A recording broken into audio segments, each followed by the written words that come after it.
নির্বাচন নিয়ে নাটক করার কোনো কিছু নাই। শাহাবুদ্দিন চুপ্পু মানে রাষ্ট্রপতি, শেখ হাসিনার আমলের বা শেখ হাসিনা সরকারের রাষ্ট্রপতি এখনো ক্ষমতায়। আর এই রাষ্ট্রপতির আওতায় ইউনূস শপথ গ্রহণ করছে। আর এই রাষ্ট্রপতি এবং রাষ্ট্রপতির আন্ডারে ইউনূস থাকাকালীন নির্বাচন দিছে 3 মাস 6 মাসের ভিতরে নির্বাচন দেওয়ার কথা। এই নির্বাচন দিছে 1.5 বছর পরে। এইগুলো সব কিছুর হিসাব হবে। মানে নৌকা নাই, আওয়ামী লীগ নাই, মানুষের ভোটাধিকার বঞ্চিত করা হয়েছে, এগুলো তো হিসাব আছে। এটি ছাড়াও যে হিসাবগুলো অফিসিয়ালি হিসাব, সংবিধান লঙ্ঘনের হিসাব, নির্বাচনের কি একটা পরিস্থিতি সে তৈরি করছে, সব কিছু ভুয়া। নির্বাচনের আগের দিন আমেরিকার কাছে সে চুক্তিপত্র সিগনেচার করে আমেরিকার কাছে পৌঁছায় দেয়।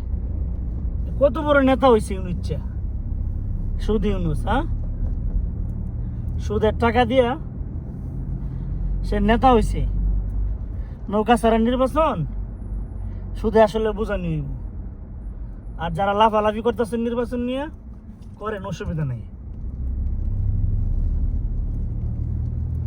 এগুলোর বিচার বাংলার মাটিতে হইব ইনশাল্লাহ।